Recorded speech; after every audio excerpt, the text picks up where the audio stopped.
Hello and welcome to Adapt Radio. I'm Dr Claire O'Connell and today we're talking about keeping AI accountable. From the Adapt Centre at Trinity College, this is Adapt Radio, presenting groundbreaking innovations one conversation at a time.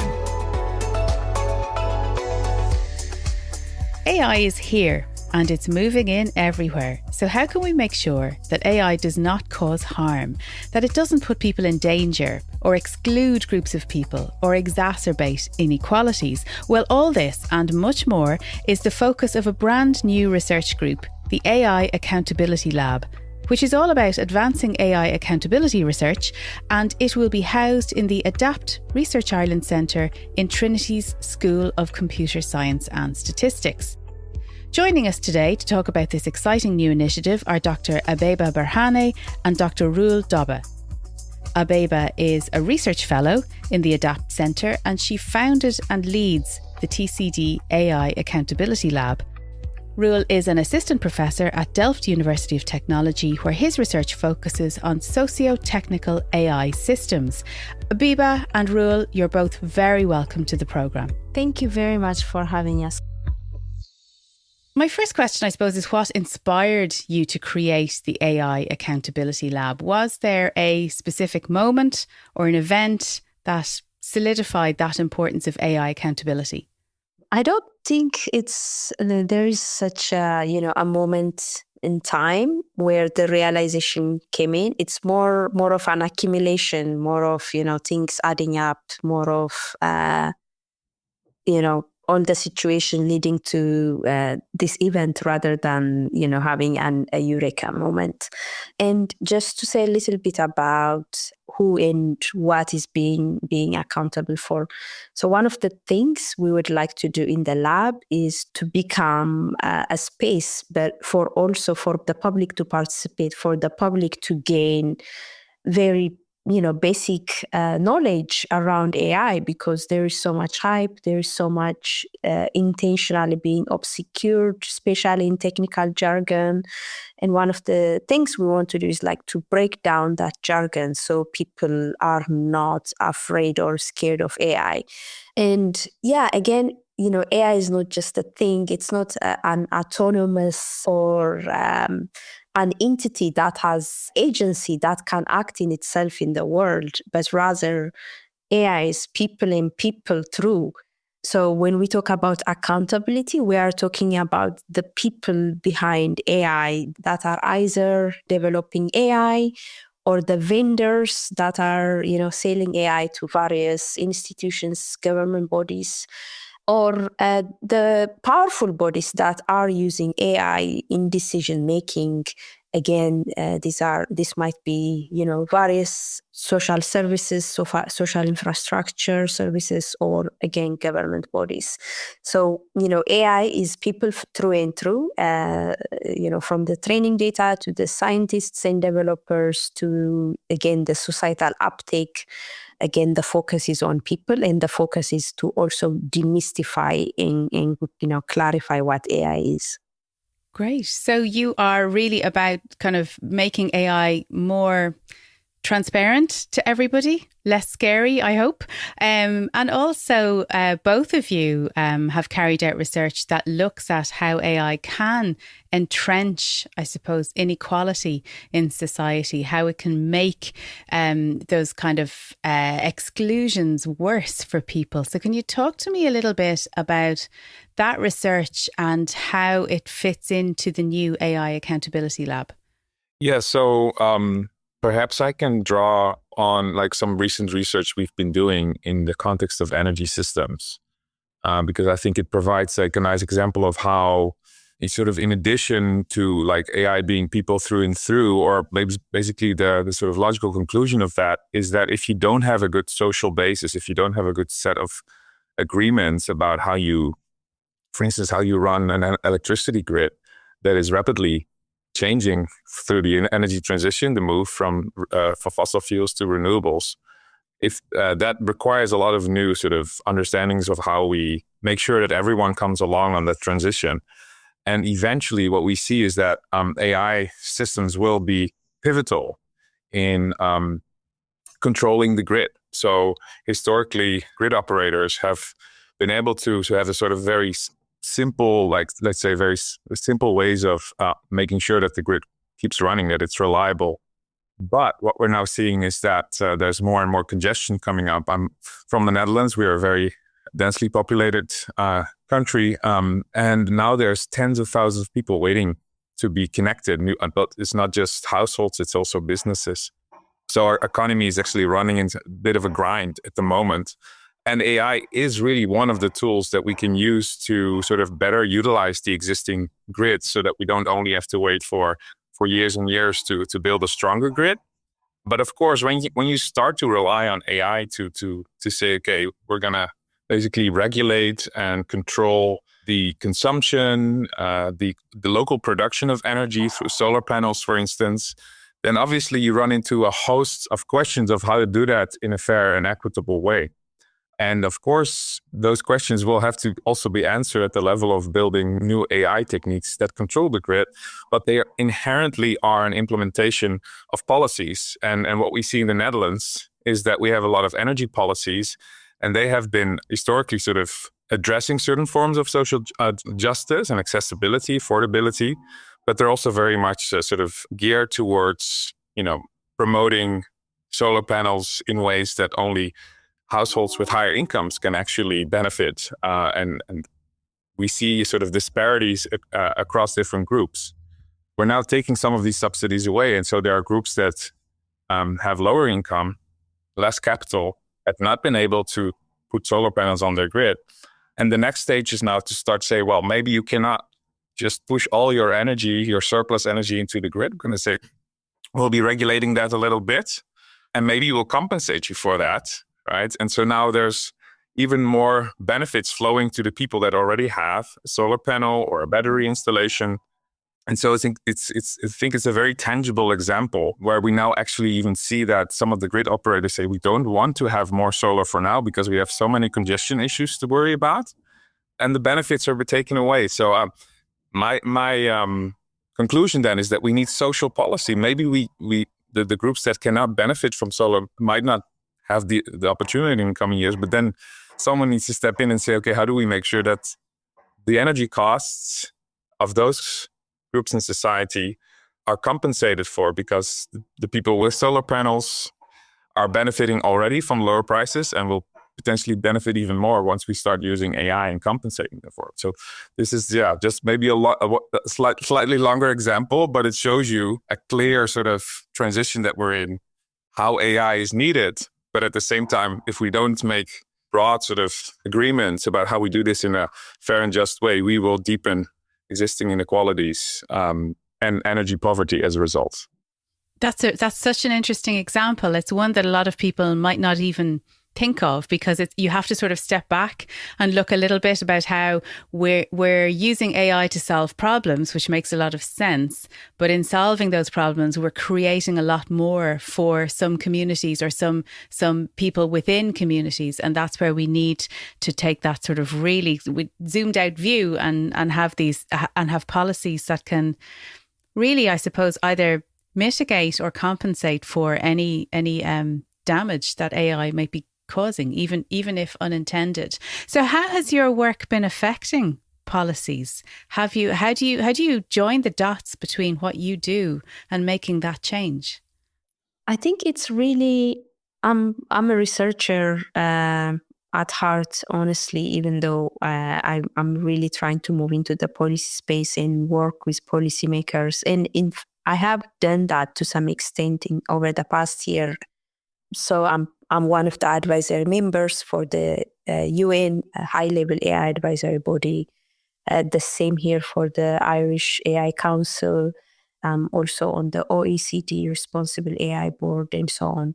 But these opportunities, I'm part of all these discussions because these opportunities came along.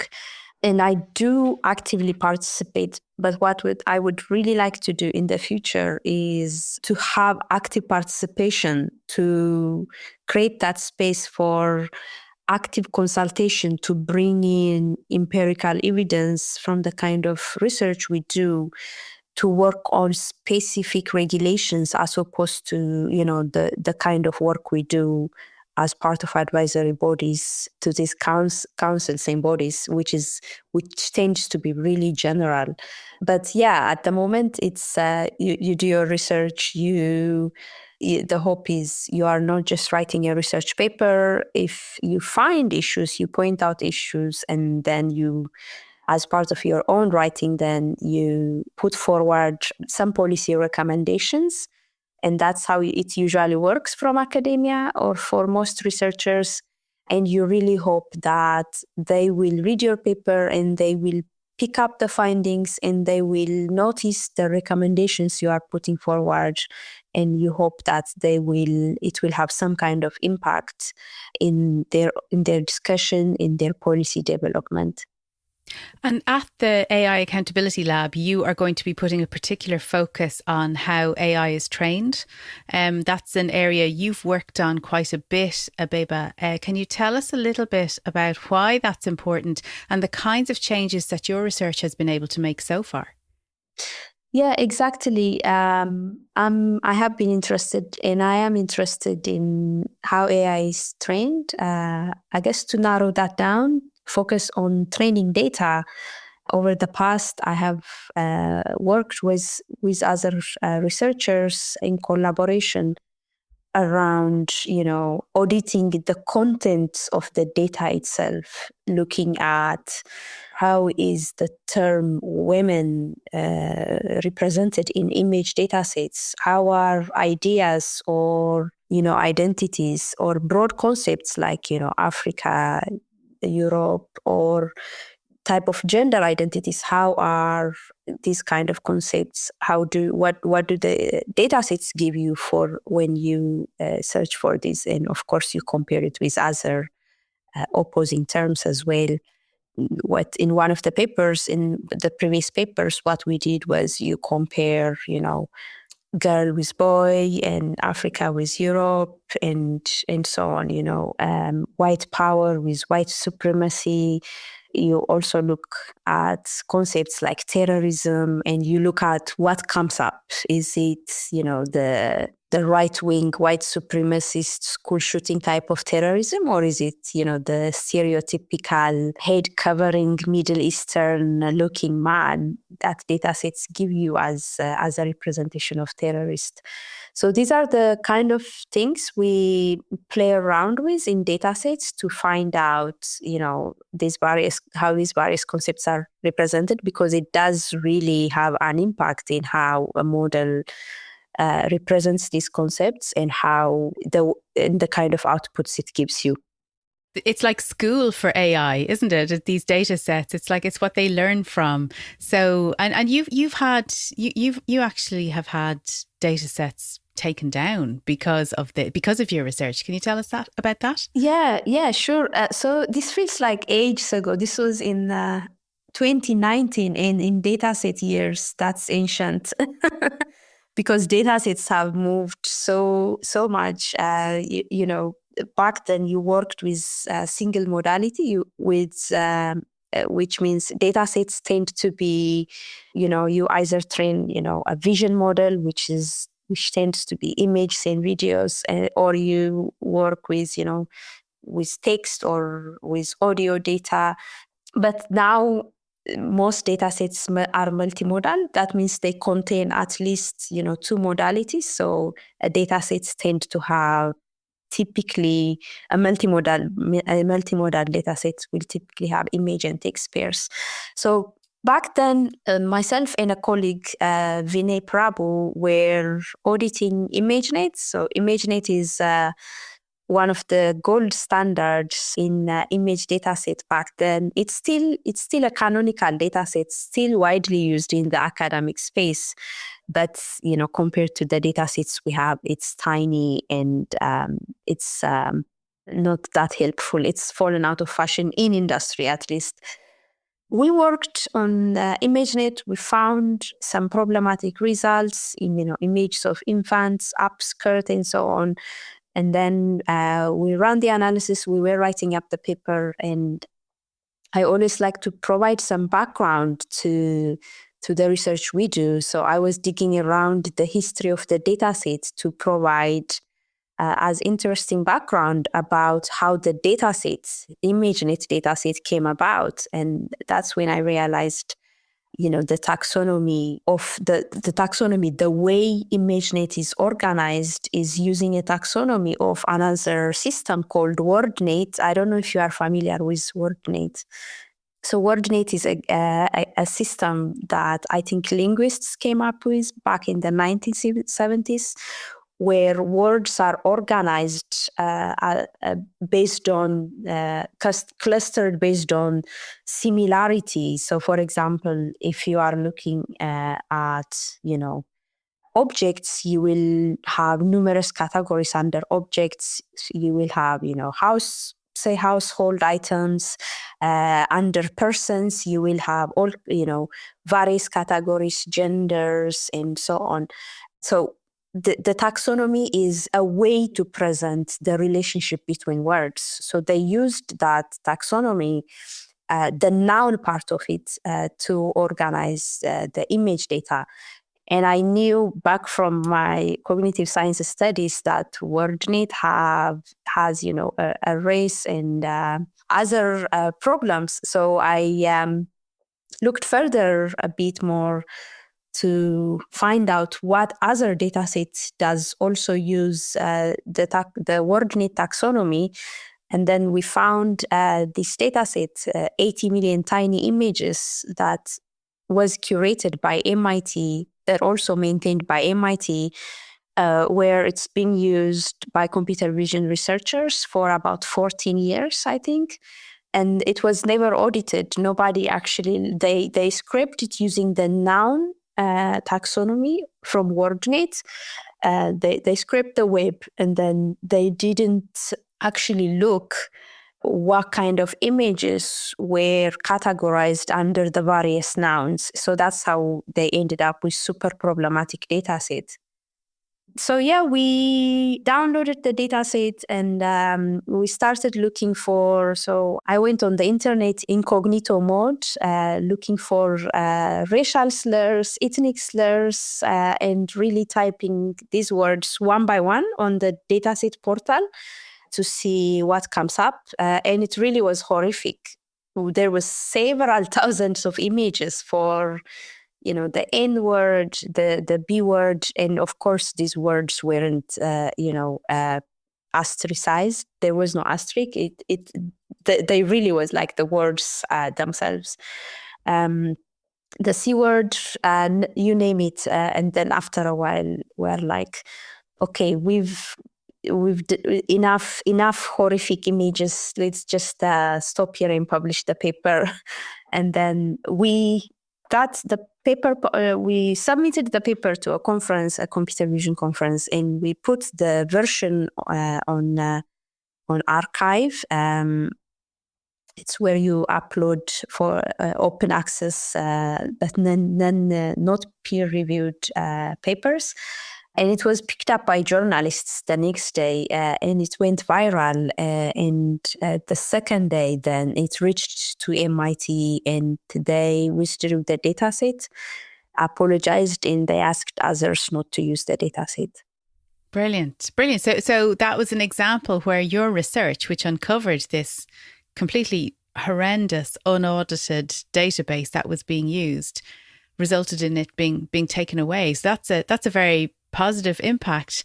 Now I know that was a good few years ago, but talk to me about how you both approach that research where you're dealing with very big, knotty problems. How do you go about that through the AI Accountability Lab now? What tell me about the type of work that you're doing? Yeah, so perhaps I just spoke about the electricity system and how there's all these different policies in the energy domain, and we need social policies. It needs to work collectively to advance a fair and equitable energy transition and to benefit from AI. If we don't do that, then I think AI can really scale up and automate, forms of unfairness, injustice, and actual harm. I've just written a Dutch op-ed that's coming out soon that's making a link with the Dutch childcare benefit scandal. It's become a bit of a global news. It happened, it became global news roughly 4 or 5 years ago, but it started a much longer time ago. It's a too long story to share here in detail, but the gist of it is that tens of thousands of families were accused of committing fraud with childcare benefit scandals. Subsequently, they had to pay back often years of benefits. These are people that typically don't have many savings, right? So they were basically pushed into debt, were picked off the road. Their cars were taken away from them. Their houses were taken away from them. Their children were taken away from them. So this has basically been called the biggest human rights violation or human rights tragedy in Dutch history since the Second World War. And AI played one piece in it, a very big one. It's not the whole story. There was institutional racism. There were lots of ways in which the law was not obeyed, implemented. But they also used statistical models, machine learning models, that basically contributed to risk profiling households and using those to sort of prioritize and go after particular households. It turned out that some of these models were wrong 96% of the time. So every time the model would say this is a fraudulent or a potentially fraudulent, which is already it's inherently an unsafe way of using models too. But anyways, it was used. But the operators, so the users, the civil servants, they didn't know that the model they were using was so flawed. But what you see here also is that different services, different benefit services, and the tax offices, they were all using outputs of these models, and they didn't have a sort of shared understanding of where things might go wrong and how that might impact people. And so, how do you engage with such a tragedy? I think to sort of keep it short, to wrap it up, how do we do that? Well, I think we brought in system safety. So we brought in lessons from the history of safety for instance, in aerospace and in other sort of highly automated domains, and to basically go back and show how the AI. It's not just about understanding the precision of the AI model. You also we know that when we're using AI or machine learning, it's going to make mistakes. So if we use them for these safety critical public services, for instance, and in this form, we should never use it. But let's say there is a form where we can seem to be able to use it, it will still make mistakes just like people. And but the point is that it's a form of automation that can really scale up errors and downstream errors. And so we brought in lessons from system safety. And one of the ways that we sort of, I think, to get back to your earlier question, how do we engage with policy? One is to translate some of our insights. This was more of a retrospective perspective on the scandal, which has been basically investigated in Parliament. Everyone knows a lot about the details, but we showed what's the role of AI in this and how should you think about this, not just at the level of a model, but really across the social benefits system, again, just sort of similar to the. And then the other thing we do is to say, hey, if we do need these technologies, there's basically a transition or transformation where regulators need to understand what to look for, what might go wrong, or the organizations themselves. So I work a lot. I put my energy on working with a regulator, a new algorithm watchdog. They will be one of the players responsible for implementing or enforcing the AI Act. But I think I've been able to contribute to an understanding, say, okay, don't go to enforcement directly, go to a sort of coordinative and learning approach with all these organizations to try and create a more open conversation to really be able to also see, hey, look, these types of applications are inherently unsafe. And if you use AI in these ways, these are the safeguards that we expect you to put in place. And I think this is going to be a long transition. Transformation is going to take time. But I focus my energy on regulators and also on some civil society organizations that have to play a critical role because they often know much better what situations, for instance, vulnerable or sometimes marginalized households are in when they are depending, for instance, on multiple benefits and government services. So that's basically, so in the energy domain, I'm now basically trying to draw a bit of an analogy to the benefit scandal in the Netherlands.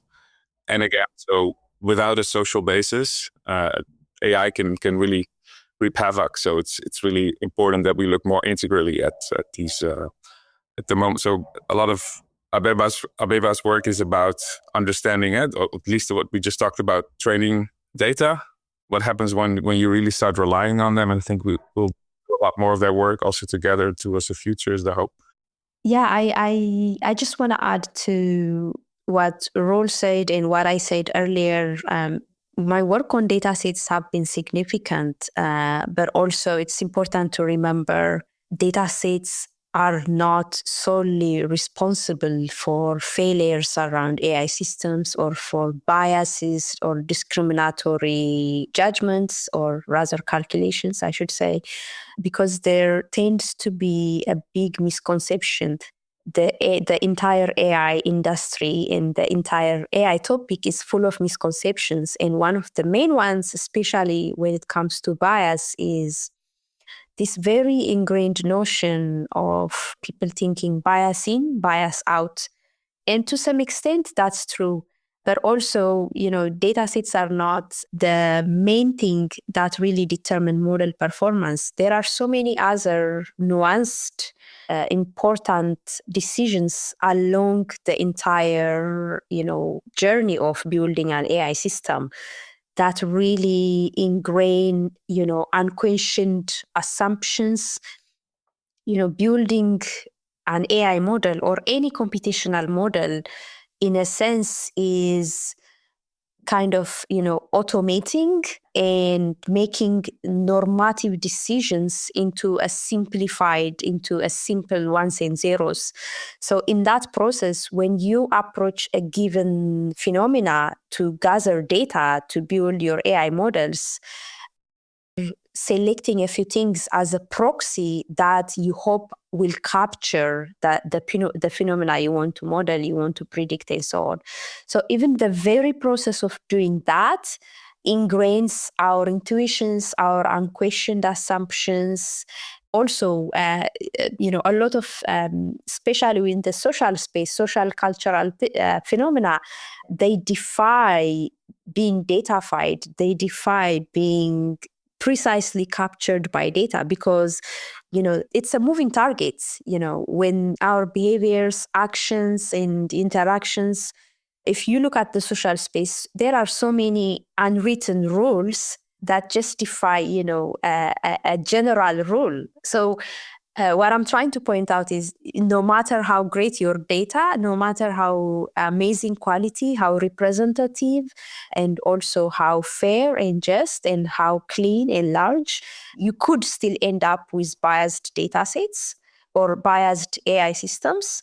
You could also end up with AI systems that might actually produce more harm than good. So, for example, if you are trying to build models of problematic concepts, which has become popular in the machine learning space now, or which has moved from the fringe to mainstream, is emotion recognition tools for assessing trustworthiness, tools for, judging some kind of personal characteristics, political leanings, and so on. So any AI systems that attempt, that sell you gender recognition, emotion recognition, and so on, are scientifically hollow, scientifically bogus, because, again, trustworthiness or gender or various emotions, these are not things you can read off voice data or image data or video data, because they are internal cognitive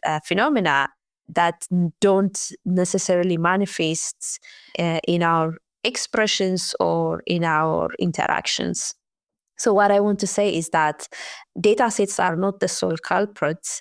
You can have perfect data sets still end up with, pseudoscientific models, or even in the law enforcement space, for example.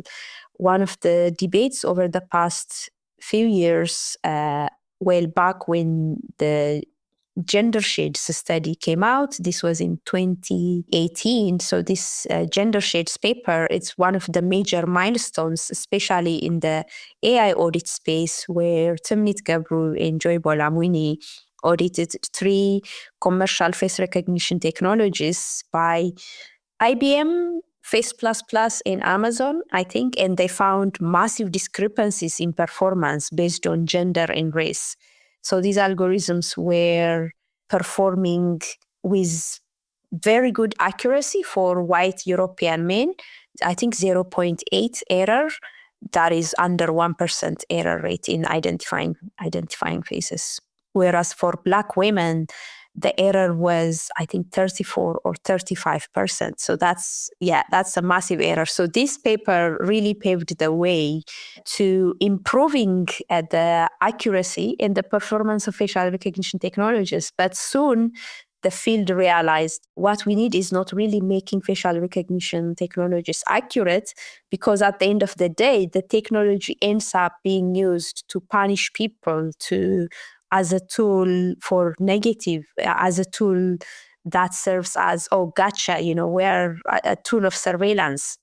So another point I want to make is that even if your data set is perfect and even if your AI is performing really well, at the end of the day, if the objective doesn't align with the kind of values you want to aspire, values such as equity and justice, you could also still end up with, harmful AI systems in the world.